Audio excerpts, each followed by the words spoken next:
What's going on, guys? Welcome to the Rise Up Rich podcast. I'm your host, David Haas. I'm here in the studio today with a good friend of mine, Joe Morden.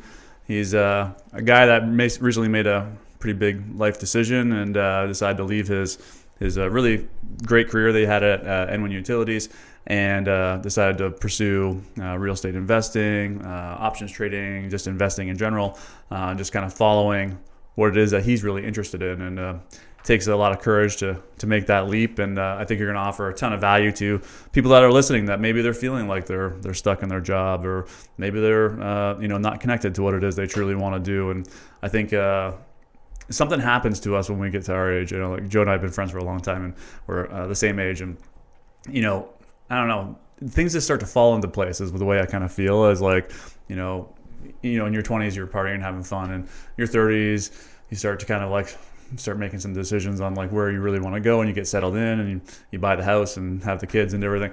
But then when you hit your 40s, you kind of be like, what the fuck am I doing here? I want to make sure that I'm doing what I want to be doing. I think that's where you led up, how that got you to that decision to finally leave the job. So thanks for being on the podcast. Looking forward to hearing what you have to say.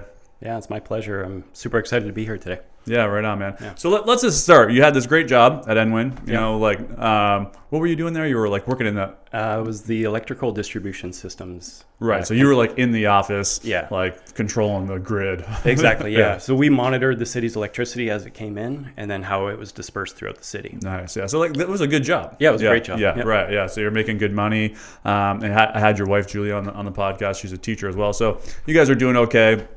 But then, just recently you finally make the decision, I'm leaving N1. I'm making a career shift. I'm, you called it retiring, which I thought was great, retiring from N1.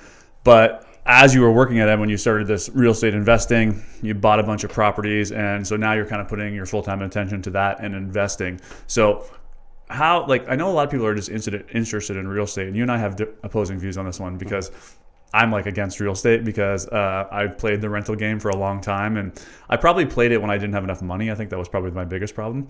And now I'm kicking myself because all of my buddies that stayed in real estate, they're reaping the benefits of this crazy housing market that we have going on. So why don't you just tell me about your experience and why you love real estate? Okay. Basically, I got into real estate to help my brother. Okay. My brother wanted to buy a house. He was moving back here from out west. And he was a little hesitant, both financially and to take on that responsibility. He was quite a bit younger than me. Mm-hmm. And real estate was always something that interested me. So we kind of partnered together. It was an easy entry for me because it didn't cost very much money. And I had him living in the property. Mm-hmm. So that's kind of how it got started, was helping him. Yeah, right. After a couple of years of owning it, we had renovated it, fixed it up. After a couple of years, he told me, he worked at the bank at the time. He said, you know what this property is worth now? We can refinance this property and maybe go buy another one. And that was when the light went off. It was wow, we haven't done anything to this other than a little bit of work. Mm-hmm. And now this property's increased in value so much that it's going to buy another property for us. Right. And that's kind of the lure of real estate is that you can put a small down payment down and have this big asset. And, real estate's always going up. I was talking to Bree's grandparents just the other day, and they were talking about how they bought their first house on Jefferson for $11,000, and then obviously this is 70 years ago or whatever, and it's all relative now. But it just reconfirms that real estate is always going to go up. It's going to, there might be dips, and we had the 2008 dip, but it's it's always going to keep going up. It's just like the stock market, actually, right? So I think that's the lure. You can get in cheap. You can use the equity that you build to buy another place, and you keep expanding. So what's your goal in real estate? Is it to continue expanding, continue buying properties, or? Honestly, I haven't really decided yet. Yeah, okay. I'm kind of in that zone where I don't need to do anything aggressive with it. I don't need to really. I'm not the kind of person that feels I need a portfolio of 100 properties or anything like that. So I'm just kind of playing it out, waiting for the right opportunity to move forward. I recently purchased a house. We get possession at the end of the week, but it's a flip, so it's not a long-term buy and hold. Yeah. So I'm just kind of playing with different things right now to see where it takes me. Yeah, right on. And I actually love that because a lot of times, and this is another thing that happens in your 40s, is that, I feel like when you're younger, and for the younger people listening, I think this is a good lesson, is that you're forcing everything. Like you want everything you want it right now. And as you kind of get settled in and you're comfortable and you feel, fulfilled in what you're doing, you can just allow things to come. And so it's like, I'm assuming with this house, it was just like, hey, our buddy Ty probably messaged and say, hey, there's a really great opportunity here. And, you can just allow it to, instead of trying to like force every single decision, because when you get into that force mode, it's kind of, I think, when you leave yourself open to mistakes. Yeah, 100%. Yeah. So how many properties do you have now? About 9 properties. Yeah. So that's a lot, right? And how many units is that? I think there's 17. Yeah, that's like a lot. That's managing a lot of what do you call them? Tenants. Yeah. So how do you feel that's been going? For me, it's not like I had. Well, no, I had bad tenants. I don't want to say that. Not so much like they were bad people, but just a lot of chasing people around for rent. A lot of people moving in and out on me a lot, and I think that's probably shifted a little bit here. But for me, the issue that I had was that I had my bar restaurant. That was like kind of like my full-time and attention at the time. And it didn't matter what they were calling me for. It was just like a distraction from the thing that made me the most money, right? And I remember when I sold those places, like the amount of relief that I felt, I was like, thank God. And even still looking back, it's like if I would have held all those properties I would have owned now, it's probably like, probably more, like $500,000-$600,000 I probably lost out on by not holding on to those properties for another, let's say, 10 years. But I still don't care. Like, I'm just so happy to be out of it. But I think though, and I think this is probably what you were experiencing, is that if you make it your full-time attention, it's not that big of a deal because this is all you do. Is that what you're feeling? Yeah, exactly. Like one thing we did as far as the tenants issue, I think you were in it in kind of a rough time. Yeah. Now there's so many tenants, like the housing market is in dire need of these places. And it's really hard for young people to get into houses now when they're $400,000, average sale price. So there's a lot of young people that are looking for places. We put a lot of work in our places. We fixed them up really nice. And my experiences so far with the tenants, it's been 7 years and it's been great. Oh, that's amazing. Yeah, there's one tenant that I can think of that caused me some issues, and it cost me about $1,000. Yeah. And it's not, and that's the thing, I think the one thing is like, it's not like, I know there's horror stories out there and stuff, but it's like, even if I had a tenant that really, really messed my place up, it's like a couple, pieces of drywall, paint job, it's usually not like really extensive damage. Now I did have a tenant once that didn't pay their heating bill and the pipes froze and water came down into the unit below. That was a big problem, but that one was covered by insurance, right? So I don't think that there's issues with regards to like how much damage they're going to do. Everything can be fixed, and this is why we have insurance. I think for me it was just I don't know. You're right. I wasn't in a bad time. It was like the tenants that I was getting were, because there was a lot of vacancies. Like we were fighting for tenants. It was hard to rent our places out. And now I feel like that's not the case anymore. Yeah, it's totally the opposite. Now you're getting probably like a lot of applicants for every single time. Exactly. Yeah. Right on. Yeah. So like if someone wanted to get involved in real estate investing, like what advice would you give them these days? I think it depends on the demographic, like the age. I would say like every young person that's struggling to get into just buying their own house, I'd say you got to look at doing something so that you can financially afford it. Yeah. Most of these young people can't get into a $400,000 house, but you may be able to get into a duplex at $400,000 and have half or most of your mortgage paid off by your tenant, or buying a single family home and putting a secondary suite in a basement and then renting that out to help cover your mortgage. Yeah. That helps with your buying power for the bank as far as the banks are concerned. And it still allows you to save up money going long term, 5 years down the road. Then maybe you move out and you keep that asset. Yeah. And I think that's huge. That's exactly what I did when I bought my first house. I bought a duplex, and then I actually renovated the basement to make it like a mother-in-law suite. So I turned it into essentially a triplex, and I lived for free for 15 years in that house, right? So that allowed me just personally to make a jump to my next house, which was at perfect timing. And then I made the jump to my next house that was all like in the perfect. I was just following the market. Yeah. So the house Well, I'll just give you guys I bought my house. This is just like interesting. I bought my first house. Oh man, when was that? 2001, duplex. Paid $108,000 for it. Renovated the hell out of it. Probably put way too much money in it. And I sold it before the market started getting like really hot for like $155,000. So I didn't make a ton off it, but I was paying my mortgage through rent. So really, I didn't invest that money. If I would have held it a little bit longer, it wasn't in the greatest area. If I would have held it, to now, it's probably worth, let's say $250,000. Then I bought my house on Westchester, which is kind of like more Riverside area, 3-bedroom, little side split, and we paid $157,000 for that house. We put probably 20 into it. Real nice renovation, opened it all up. And we sold that house for $300,000 4 years later, right? It was like just perfect timing. And then we bought our house now, which was listed for $427,000, and we got it for under asking because it was just like the timing was so perfect. And that house now, our house now, is probably worth $650,000, right? Yeah. So it was like so that's the power that comes from not forcing. It was just like allowing things to happen and be like, oh, here's an opportunity, let's take it, like, and just kind of making those steps. So I think that would be the advice I would give to people is just don't force it. Just like, if you're going down the road of a deal and it doesn't seem like it's going in your direction, a friend of mine and I are looking at buying a cottage right now, and it's just like, it seems like it's just not working. Like there's force, and so I'm kind of backing off it. And then if it comes around, then I'll allow it. So, right. But I think that is good advice. It's like that, and I think that's what people need to start looking at now, is because the mortgages are out of control, and if you want to get it into your own first house, it's like you got to think of like duplexes or mother-in-laws or roommates or whatever it may be. Right? Yeah. So let's talk about a little bit more about like a little bit more seasoned investor.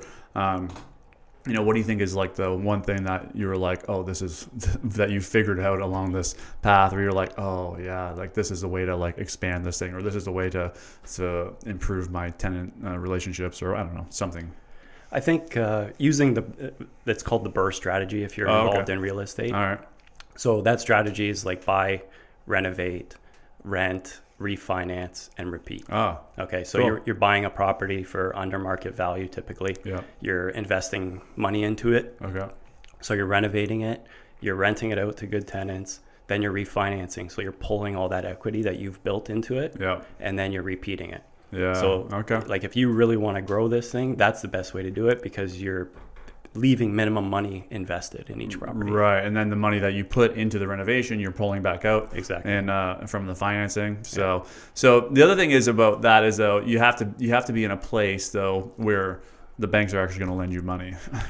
To start, but I think after a little while, then everyone, like you said, everyone wants to get into real estate. Yeah. So then there's opportunities for you to just partner up with people. Okay. If you're the guy who knows how to do this and you've done a few of them, then you'd be surprised how many people are interested in partnering with you, where they're willing to get the financing on your behalf. Right. And you're also like involved in there's like a Windsor investors group or something. I see the post there. Yeah.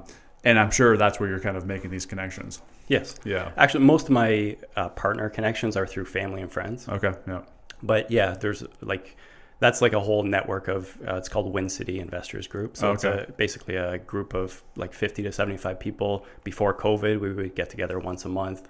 We'd have people come in from outside of Windsor typically and talk about a strategy. Oh, cool. Yeah. And it was a good opportunity to network and meet like-minded people. Yeah, right. So you say that most of your investment relationships are with family and friends, and have you found issues with that, or has it been okay? No, it's been fine. Yeah. Because I think a lot of people I get asked this question a lot, like, don't mix family and business, and I'm like, why not?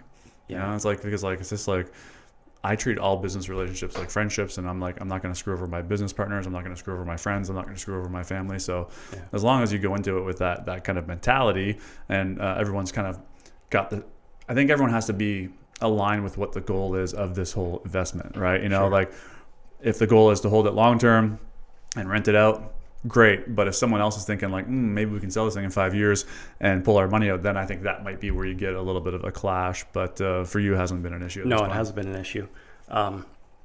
when we started out, like I said earlier, we started out by helping my brother. Yeah. And it just kind of continued along that path. It kind of went from my brother to my parents. I saw where my parents lost a lot of money in 2008. Mm-hmm. Like their whole retirement basically went down really? the tubes. Yeah. So this was an opportunity for me to help, and getting them into a property, managing it for them. And it just kind of snowballed from there. It went to a coworker, right? It was helping a coworker out. So it was more about like helping people and educating them and making sure that they were making good investments. Yeah, and that's actually interesting because like a lot of what I teach and my coaching system is about making your why about something bigger than you, and that's what you did with your brother, and then that kind of snowballed. And I think because of that, that intention behind there is probably the reason that you kind of have been able to have the success that you have, because it hasn't just all been about just making money. It's been about helping others and being willing to do so. Yeah, for sure. Yeah. So I want to talk a little bit about Airbnb, because this is something that I'm kind of interested in. I saw the opportunity with Airbnb, 10 years ago when it came out, or whenever. Yeah, I guess it's almost been 10 years.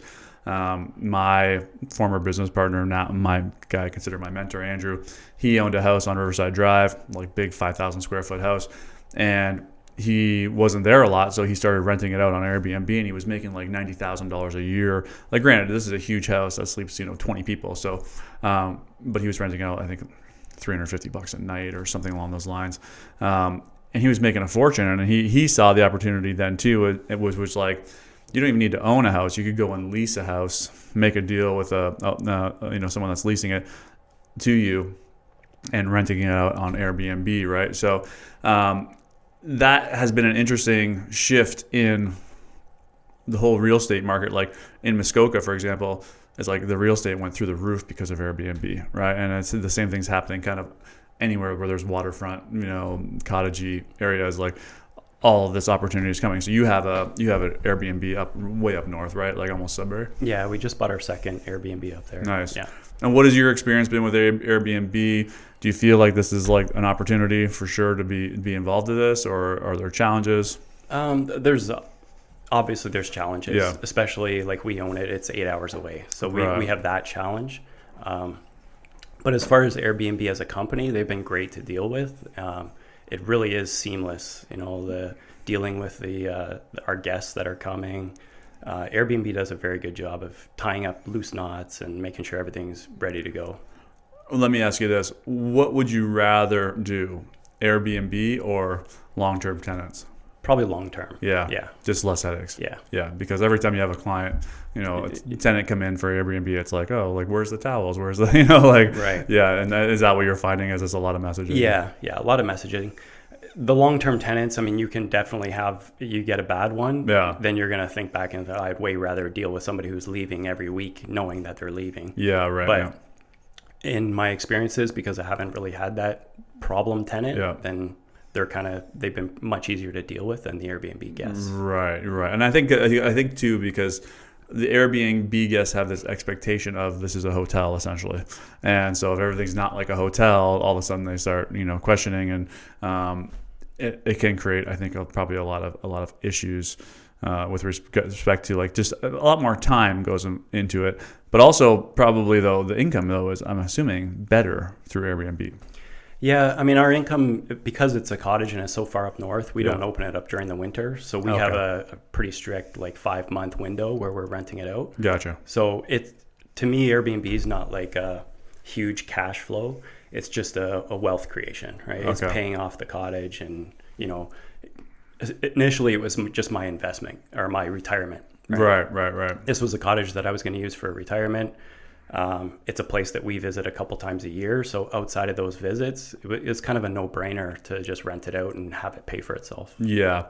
And I think too, one thing that I wanted to touch upon is I have this, it's not my concept. There's this a concept that I've really adopted, is like, it's about being in the field, right? So it's when you kind of like, I'm assuming you probably experienced this, and let me just kind of tell you what in the field is.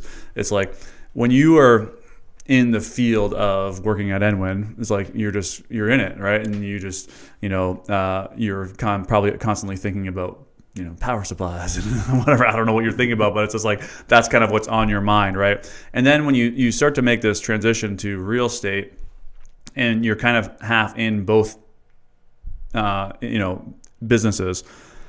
Once you fully make the transition to being in real estate, you then become in the field, right? You're in the field of real estate, so you start attracting everything real estate into your life. It's kind of like I talk about like if you're thinking about buying a new car, I always use a Jeep, for example. It's like thinking about buying a new Jeep, and you never notice a Jeep, and all of a sudden you think about a Jeep, and then you think about buying a Jeep, and all of a sudden you see Jeeps everywhere. And I think that's what happens, is when you get into the field of whatever you're doing, you start to see all the opportunity, and it's just because you're fully committed and you're fully dedicated to that one area. And I'm assuming that this is what you experienced when you finally made the shift to leave your job there. Yeah, 100%. It's kind of why I left the job, was because I found myself kind of like fully invested in real estate, even though I wasn't fully, like I was still working. So I wasn't fully invested in my job. Right. And I realized that, look, if I want to get these opportunities, if I want to really move forward with this thing, then I need to quit my job and make a commitment into real estate. Yeah. Right. So let's talk about investing as well, because this is another thing that you've really, dug your heels into and just started really learning about your own money, And I think that's, we talked briefly before the podcast I think it was a big mistake that a lot of people make, is they're just handing their money over to financial advisors. They have no idea where this money is going. And they're just kind of investing blindly. They have no ideas of the fees and all these types of things. And, this is something I tuned into a long time ago. I played the investment game for a little bit on my own. But now my strategy is simple. I've explained it many times on this podcast, but I just invest in index funds. This is my strategy, and we're going to talk about yours. Because the fees are insanely low. Like they're like, not even a full percent, and I manage all my own investing. I don't have a financial advisor, and I just constantly invest money into these index funds, and they just track the stock market. That always goes up. And since the history of the stock market, it's been going up. Yes, there's downs, but so my investment strategy is I just keep investing my money, and when it goes down, I put more money in. And that's literally it. And it's worked well for me. I'm averaging, 10% a year since I kind of started this, and I'm happy with that. It's simple. There's no thought at all that goes into it for me. And because my full time and attention is my coaching business, not even so much my bar restaurant, it's really the coaching and what I'm doing here. That's the simplest for me. But I did see while I was playing around doing the investing, I'm like, oh, this could be like a fun thing to do, just because it's like, I don't want to say it's like gambling, but you just feel like you really have your finger on the pulse of the market, and I felt like I was so in tune to everything that was happening then, but it was taking up a good chunk of my time, right? And that's when I had to make the decision. I'm like, do I want to be, an investor, or do I want to be a coach or a teacher, speaker, whatever? So that's when I switched my strategy. But you have, really got into options trading, and I think you've really, have a good handle on where your money's going and, how it's working for you. Yeah, like for a long time, I invested my money in with a financial advisor as well. And I just wasn't seeing the returns. And to my own fault, like I was just blindly handing the money over. Right. And I think real estate is what really got me interested in investing, because it was a hard asset and something that I could control. Mm-hmm. And I really liked that. Right. So that's where, I invested all my money was in real estate for 5 years. Now I'm coming to a point where I realize that, hey, maybe I can do something in the stock market. So that's where we started learning about options trading. Right. And this isn't anything against financial advisors. Mm-hmm. I'm sure there are good ones out there. I have good friends who are financial advisors. But if you're just blindly giving your money to someone and not really understanding where it's going, you can't expect that to create wealth for you long term, in my opinion. Yeah. And if you're handing your money over to a financial advisor, how can you know where it's being invested? Because it's being invested in mutual fund after mutual fund that have 300 stocks within it. So do you really understand where your money is being invested? Mm-hmm. And how they're playing that money too, right? Exactly. They're buying, they're selling. Yeah, you just have no clue. Yeah. So that's, after I got to I really enjoyed investing my own money in real estate. It kind of led me to the point of, hey, I want to start playing in the stock market. Yeah. Which led me to options trading. Right. So let's talk quickly about options trading, because I don't think a lot of people understand what options trading is. Yeah. I mean, I know when you were talking to me, I was like, I saw the option. I hear them talking about options, but I literally had no clue what it is. So can you describe it in a nutshell, kind of? Sure. First of all, I'll say options trading, like, it gets a bad rap. Everyone thinks that's super risky. And there are super risky things you can do in options. There are tons of strategies that are way over my head, and I haven't really delved into them, but I've delved into one strategy, which is called selling naked puts, or the wheel strategy. Okay. Essentially what it is, I act as an insurance company for somebody that owns a stock. Okay. So if a stock is trading at $100, I will set up a date in the future. So say 3 weeks from today, if that $100 stock is below $90, I will buy it at $90. Oh, okay. But I'll get paid a premium, just like insurance, up front. Okay. And essentially that's all it is. When that 3 weeks comes up, if that stock is over that $90, then that contract is expired, and I can just recycle that money. Okay, so all right, so I understand stocks, but I was like, so basically, essentially, what you're saying is, someone owns a stock, and they want to make sure that they don't go any lower than $90 on that stock, so they'll buy. And what is that? The opposite of an option is it? No, it's like a put. A put. It's called a put. Yeah. So they have a put out there that says, hey, I want someone to give me the option, to sell this at $90, right? Yeah. And so you say, yeah, no problem, and then they pay you a fee to have that insurance, essentially. Exactly. Yeah. Okay. So why? Let me ask you this: why doesn't that investor just put a stop loss on his investment? I don't know. But actually, you know what? As I was asking you that question, because a stop loss essentially is, this is what I used to do, is I would put a stop loss saying, hey, if this stock dips below, $90, let's use, sell it all, right? But what would happen to me is that after hours trading, right? Yeah. So then the stock could dip, like let's say there was a release of financials, and it would happen after the market closed. Well, that stock, let's say they did poorly, could dive like 10, 15%. And then when the market opened, it would even be lower, right? So it's like, I'm assuming that's probably what the lure of this options thing is for these people that have big money invested. They want to make sure it's protected. Exactly. Yeah. Good. So you're not even really actually owning the stock. Unless it goes below, unless it's below the $90. We're just using 90 as an example.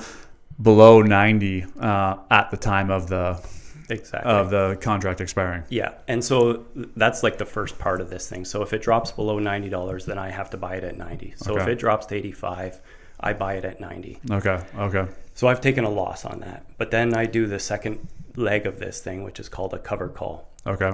So I own this thing at 85. I sell a cover call, so I collect a premium again to sell it at 90. So essentially, I never take a loss on it. I just collect premiums. As long as it goes back to 90. As long as it goes back to 90. It doesn't go... Yeah. And the whole thing about this is you want to invest in stocks that you wouldn't mind owning. So right, yeah. It's not... You're not taking risky stocks like...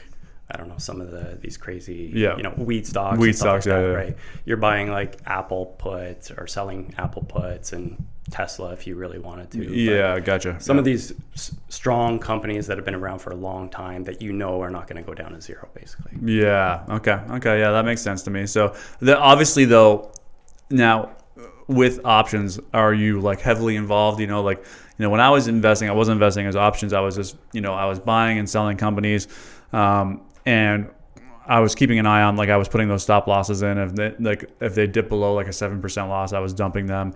If they got to a 20% increase, I was selling them as well. So I kind of found myself constantly kind of glued to my phone, like watching the market. So what is your, how does it work for you as far as time wise goes?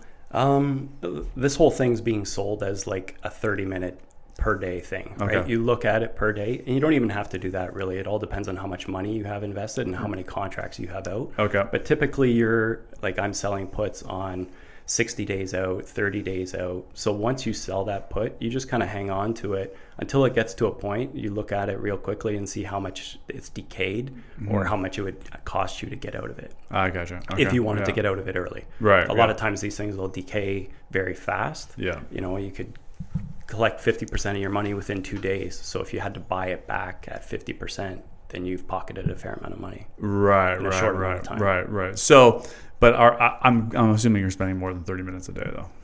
Yeah, because I'm still new at this. I've only been doing it for about a year now. Okay. So now I'm starting to look at other things. So Okay. When I was just doing this, I wasn't even putting in 30 minutes a day. Oh, okay. But now that I'm starting to look at different strategies, now I'm looking at a little more time. Right. Just because you're and I getting have more the to it. time. Yeah, right. Yeah. So that leads me kind of into the next question is like, what does your typical day look like now? You know, you have this, investing business where you have all this real estate. You're also investing in the stock market. So what does a typical day look like for Joe Morden? It depends if I'm involved in a renovation. Okay. So for the last little while, I haven't been involved in a renovation, so I've been spending a lot of time in the stock market. So like getting the kids to school in the morning, picking them up at the end of the day, but in between just kind of spending a lot of time educating myself in how to make money and in how the money system works. Yeah. If I'm involved in a renovation, then typically I'm spending a lot of time on the project. Right.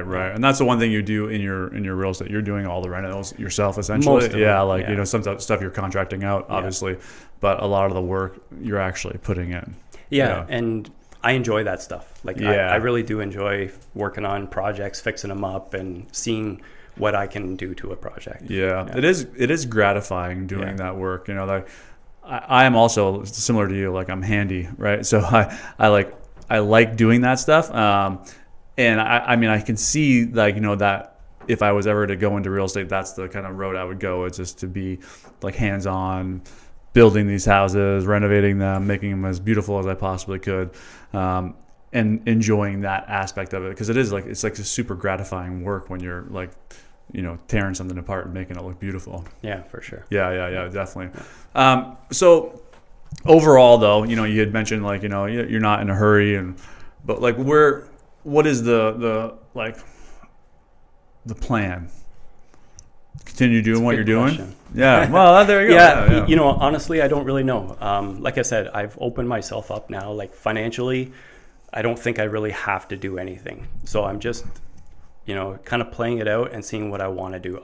We bought a house. We're going to try flipping it. Right. See how that goes. Is that something that I want to continue to do? If not, then I won't do it again. Right. I still want to add real estate. Okay. So I do plan on still adding long-term buy and holds to my portfolio. Okay. But not in a drastic amount. You hear crazy stories of people buying 10 houses a year. Like that's not my plan. I have 3 young boys at home right now. So it's not something that that was why I quit my job. I want to spend more time with them. Yeah. And so, as they get older, then that plan may change and I may want to add 10 properties a year. We'll see. Right. Yeah. Okay, good. No, I like that. I like the flexibility of it all. Yeah. Again, it's that not forcing and just allowing. So when you left your job, it's a good paying job there at Enwyn. You left that job, so like, did you build your income up to match that level through rentals, or are you making less than? I don't know how personal you want to get here, but that's fine. Yeah. I'm making less than. Like my wife has a good job. She has a pension. I think I was making about 1/3 of what I was making at Enwyn. Oh, okay. Just off rental income. Okay. Yeah. But then I had some cash that I invested into the options trading. Yeah. So, that's kind of supplementing about 1/3 of my income. So I'm still about 1/3 short. Okay. But like living a life of freedom. Yeah, exactly. Yeah. And the cost of opportunity, right? Now that I'm not working at Enwyn, spending 40 to 48 hours a week there, all these other opportunities are opening up. 100%. Yeah. And I think that, this is like one thing that people get so tied to, and I'm guilty of this too, is that, when you have that steady income or that like guaranteed source of income, it's hard to just make that leap of faith and say, you know what, like I'm just going to do this, and because you don't want to let go of this income. But like you hit the nail on the head with that opportunity cost. And a lot of people just don't understand that, like what the opportunity cost they're missing out on by staying in, let's just say like, you know, a minimum wage job to go and pursue their passion, right? So it's like, I remember one time I had this coaching call with this guy, and he said, he's like, the main thing I want to do is I want to open up a restaurant. And I said, okay. I said, so what are you doing right now? Like, what's your plan? He's a young guy. And he's like, well, I'm going to school for nursing. And I was like, what the fuck are you doing that for? And he's like, well, I'm going to go to school for nursing. I'm going to become a nurse. I'm going to save up money as a nurse. And then I'm going to go and buy a bar restaurant. And I was like, okay, well, let's just look at the opportunity costs that you're going to lose out on here. So one, you're going to pay for school for 4 years, which is going to be $50,000. I don't know. I mean, I don't even know what school costs these days. Two, you're going to have to work as a nurse, right? Granted, you're going to be making money, but you're going to work as a nurse, building yourself up to this. And so you're going to save after, I don't know, 4 years, you're going to save, let's say, $100,000 to be able to buy a restaurant. So it's 8 years before you're actually going to make the leap to buy the restaurant. I'm like, you would be better off right now to go and get a job as a bus runner, you know, at a restaurant, because you would be in the field, right? And then you're going to save the $50,000 that you would have spent at nursing. If you spend 4 years in the bar restaurant industry, eager, going the extra mile, willing to learn, the opportunities are going to come, and they're going to be like literally endless. And so the opportunity cost for him missing out on is, well, one, he's missing out on he's saving the $50,000 that not going to school, but two, it's like all of the money he was going to be missing out on making working 40 hours a week in the bar restaurant business. He also missed out on that. And then not to mention the opportunity that would have arose potentially to partner up with somebody else to, you know, if he's working in a restaurant, like, so maybe he buys into a restaurant that's making $200,000 a year, right? So right. Now he's like missing out on $100,000 of income. And so all of this in an 8-year window, he's probably missing out on, you know, $400,000 or $500,000 of income, and he's trying to wait 8 years. So it's like, that's the power of opportunity cost, and like understanding what that's really all about and making that leap, because it's just like, it's just so huge. Yeah. I think like so many people put so much emphasis on school, and you feel like you need to get a job and get a career before you do what you want to do. I'm with you. Like if you really wanted to get in the restaurant business, then why are you wasting your time? Why are you wasting 8 years of your life and doing something that you don't really want to get to? Yeah. Right? And you said something before the podcast I thought was like really cool, was you don't want to save yourself to wealth. Was that what I said? Yeah. I'm screwing it up. Yeah. No, like I'm not a huge saver. So right. To me, like I never envisioned saving myself to wealth is what I said. Yeah, but it was about like pinching pennies to put away, and like, that's not how I got rich. I wasn't a good saver. I never was. Yeah. You know, and it never worked out for me. Yeah. Saving as much as I could to buy my first house, you know, it was just easier to, in that case, I had to save a little bit. But once you save up and you get a little bit of equity built into a house, then it's about like using smartly. Mm-hmm. Let me put that in parentheses. Yeah. Smartly using leverage in order to get you to where you want to go. There is nobody wealthy that I know that has saved their way there. Right. They've used financial instruments in order to get there. Yeah, and also I think you got to be open to taking risk, and not even, you know, like obviously educated risk, and you don't want to be just going crazy and throwing your money, but like you have to. I think the theme of this podcast is that no matter what it is that you want to do, is you have to be fully involved. You know, you can't, like you can have a side hustle, right? Let's say you have a full-time job and you want to have a side hustle, but like that side hustle has to be all that you do in your free time, right? You know, it's like you're just in it as much as you possibly can until you can make the leap to, like, that's what essentially what you did, right? It's like you said, oh, this is my side hustle, and then until that side hustle got to a place where you said, okay, I can step away from this so I can take advantage of all this opportunity that exists. But I think a lot of people, and especially when it comes to investing, and even I think a big mistake a lot of people make is saying, I'm going to buy a rental property. And I'm saying this from experience, because that's what I did. It's like, because that's what I thought people did to make money, right? It's like, oh, this is how you get rich. You use the leverage and do all these things. But the mistake that I made is that I was never fully in it, right? Mm-hmm. And because I was never fully in it, when I got that call from the tenant saying, hey, my toilet's clogged, it would throw me off the like deep end, and I would get angry, and I'd go there, I'll ruin my whole freaking day. But it's because I wasn't fully committed, right? And I think that's the difference between you and I. It's like, you're like, this is what I want to do. This is what I want to be doing. I want to quit my job eventually and be a real estate investor, right? And huge different in mindset there, right? So what I'm trying to get at is whatever it is you want to do, it's just like you have to do it fully. There can't be any of this like, oh, I'm going to give this a try. It has to be like a full commitment to like, this is what I want to do and I'm going to pursue it fully. Yeah, for sure. And like you said, you got to weigh those opportunity costs, right? You don't want to get stuck doing something because you can push things off for years and years and years and say you're going to do something eventually, but until you just get in and do it, you're not going to reap those benefits. So yeah, let's talk quickly about that as we're kind of like wrapping this up. It's like, what do you think it was in you that allowed you to make this leap? Like what's the drive? Like, I think my drive was just my family. Like, yeah. I worked shift work, 12-hour shifts.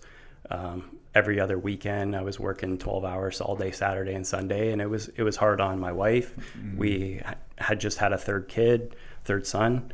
So 3 boys, it was busy. Like sports was busy and I was missing a lot of it. So that really was my why. Like we decided just a couple of years ago that, hey, maybe we can make this a full-time gig for me so that I'm around more. Yeah, I love that. Yeah, so it's kind of just understanding like your why. It's like, it's not just all about making money, right? No, for sure. Well, yeah, because you actually took a pay cut to kind of follow your dreams, to have more freedom, to have the time to spend with your kids.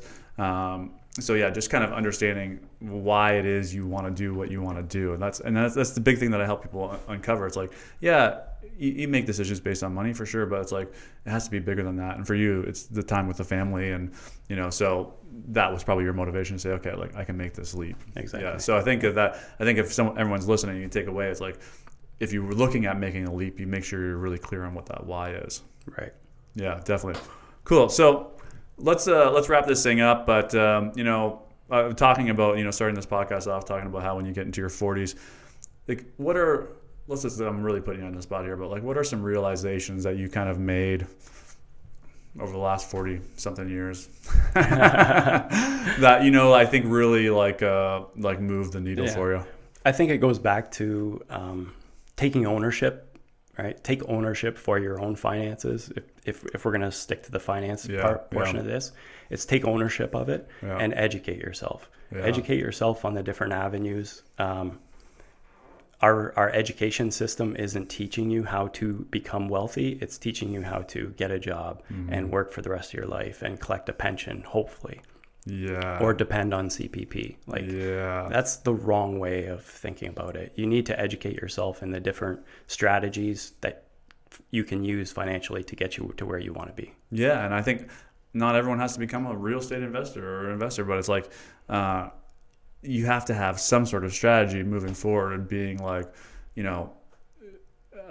self-improvement, whatever it may be. Yeah. Like whether you want to be in the best shape of your life or whatever it is, you have to have that constant education, right? And that's been, I always call this like I never stop learning. It's literally every single day. There hasn't been a day gone by in probably 15 years that I haven't listened to a book or read a book or listened to a podcast. I got my way here. I'm listening to an audiobook, right? So I think that constant education is huge, and understanding the limitations of the education system with regards to what they're programming you to become, right? And it's like if you want to do something different, you're going to have to look outside of that. Education system is great, and I think it's obviously necessary, but you have to be really aware of what it is you're kind of buying into when you're going through school, I guess. Exactly. Yeah. And the education to do whatever you want to do is out there for free. Like there's so many YouTube videos and podcasts. They talk like you should be surrounding yourself with 5 people that you are more successful than you. One of those people are podcasts for me. Right? I listen to podcasts all day long, talking about real estate or investing. And it's like constantly keeping me in that zone or that thought process of the next step. Right? Yeah. It's somebody in my ear all day long that's not letting me fall back to old ways, or it's somebody that's keeping me looking forward all the time. Yeah, I love that you touch upon that too, because when I tell people that you're the average of the the 5 people you hang around with most, they're like, well, I don't have any friends that are wealthy, or I don't have any friends that are whatever. And it's like, yeah, exactly, you don't need to have them. It's like they're out there, they're in books, they're in podcasts, they're all around. So if you keep your mindset connected to these people, you're naturally just you're gonna level up. You don't even have to do anything. Like, this is a big thing that I've been on. It's like, you don't have to do anything. You just have to create the awareness of what it is that what it is that you've bought into, where it is that you want to go. But then it just happens naturally. It's like, you made the leap, yeah, but you just naturally just started expanding your portfolio. Yeah, you had to go buy the properties and everything, but it's like it was all just happening kind of like effortlessly and naturally, and like from a real nice state of flow. I feel like, I feel like I blinked and all of a sudden you own like all these properties. It was like, it just, I know maybe it doesn't feel like that to you, but like, it's just like over the time it's just like, oh, Joe's a real estate investor. Oh, holy, Joe's a real estate investor. Like, look at all the properties he's owning. Right? No, it did feel like that for me too. Yeah, good. Kind of blinked, and then all of a sudden, yeah. And that's the power of the state of flow. Like, it's just not forcing and just allowing things to happen. And whether you did it consciously or unconsciously, it happened for you, and you're in a really good spot now. So, yeah, man, I think it's. I always love having people on the podcast that had the courage to kind of like pursue what it is they really want to do, and understand why they want to do it. Like, I guess you have to understand why you want to do it in order to make the leap. I think that's definitely what you experience. It definitely makes it easier. Yeah, right on, man, right on. So, yeah, cool. Let's wrap it up there. Okay. Thanks a lot for coming on the podcast.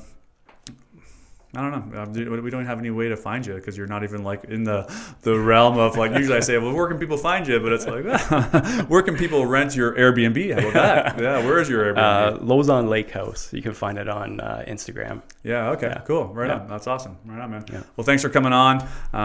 We'll do it again in a couple of years, and we'll see how the company is expanded. Yeah, thank you very much for having me. Right on, man. All right.